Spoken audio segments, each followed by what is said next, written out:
causa do passado sem Jesus. São desejos que vão te acompanhar. Desejos pela imoralidade. Desejos pela prostituição. Desejos, eu vou ser ousado em falar aqui porque eu estou falando da palavra.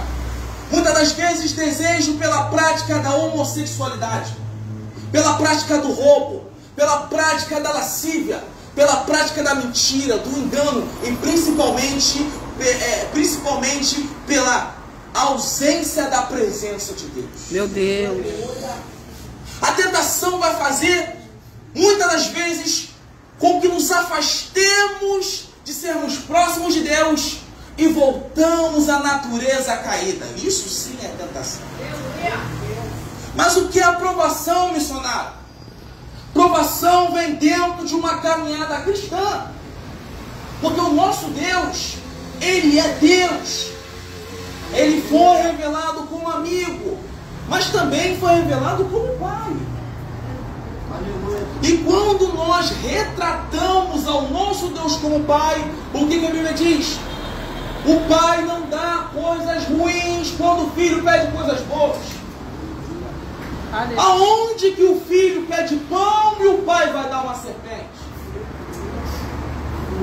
Se vós sois maus, sabe pedir coisas boas ao vosso Pai, quem dirá o Pai nos céus?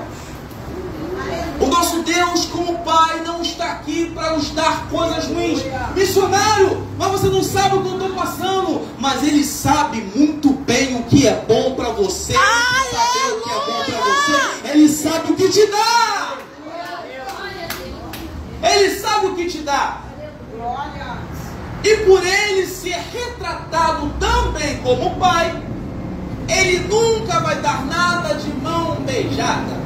Vou falar de uma vez, vou falar de novo.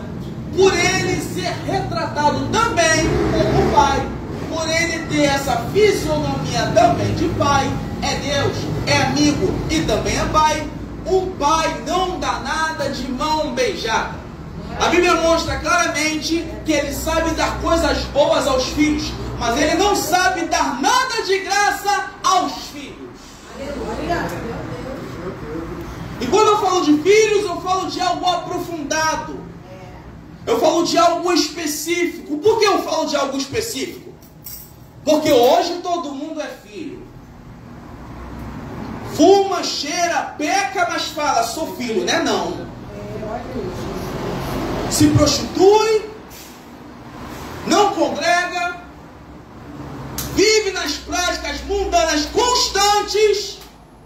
Aleluia. Eu quero deixar claro aqui que foi falado que nós pecamos todos os dias. Eu não quero rebater contra isso. Nós pecamos todos os dias. Mas existe a diferença de pecar todos os dias e tentar se consertar. Como também existe a diferença da prática constante do pecado sem nenhum tipo de arrependimento. Porque hoje o mundo quer humanizar a igreja e divinizar o mundo. Não, a igreja continua sendo noiva, continua sendo santa, e por ela ser santa, ela é noiva, e por ser noiva, ela tem um noivo que o defende.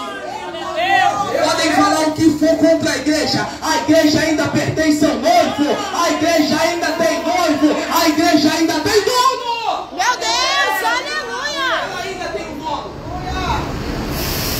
E pela igreja ter um dono, ele põe a noiva em provação. A partir daqui nós entendemos de que Deus não pode tentar, baseado no versículo 13. O versículo 13 diz: ninguém sendo tentado diz, de Deus sou tentado, porque Deus não pode ser tentado pelo mal e ninguém tenta. Aleluia. O versículo mostra claramente assim: Deus não tenta ninguém, mas Ele também prova. É como se Deus quisesse dizer para nós que estamos numa caminhada cristã: eu posso muito bem provar você. Existem histórias por aí, eu já ouvi isso é verídico.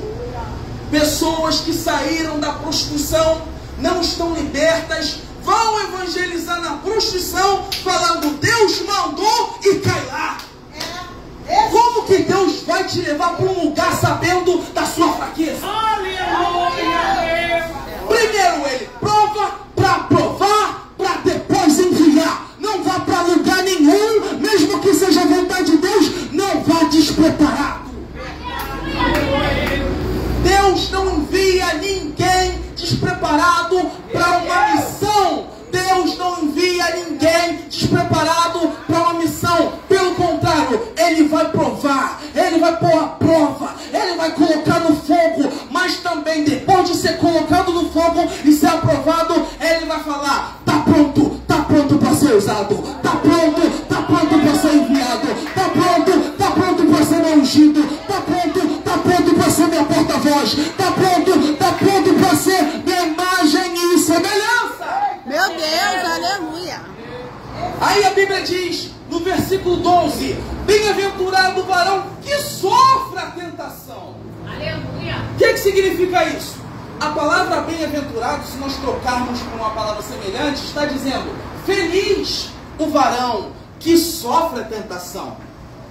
Peraí, mas ele está chamando de feliz aquele que sofre? Sim, mas não é qualquer tipo de sofrimento. É um sofrimento baseado na tentação. Como é que é a visão de Deus naquilo que o Tiago escreveu? Deus fica feliz quando você é tentado. Deus fica feliz quando a tentação se aproxima de você. Por que, missionário, Deus não tenta, mas fica feliz que a tentação se aproxima de mim? E a tentação, a gente sabe que quando chega em nossas vidas, quando chega na nossa carne, pode ser bem perigoso. Por que Deus não tenta, mas fica feliz? Aí vem a parte B, que diz assim: porque quando for provado, receberá a coroa da vida. Aí, irmãos, dentro da hermenêutica do texto, nós podemos ver que mesmo que tentação represente uma coisa e provação represente outra, elas andam em conjunto acordo. É como se eu estivesse hoje pregando aqui e estivesse duas dimensões onde eu estivesse participando. Nessas duas dimensões há um lado maligno, porque a Bíblia mostra claramente, e isso é verídico: existem principados, existem potestades, existem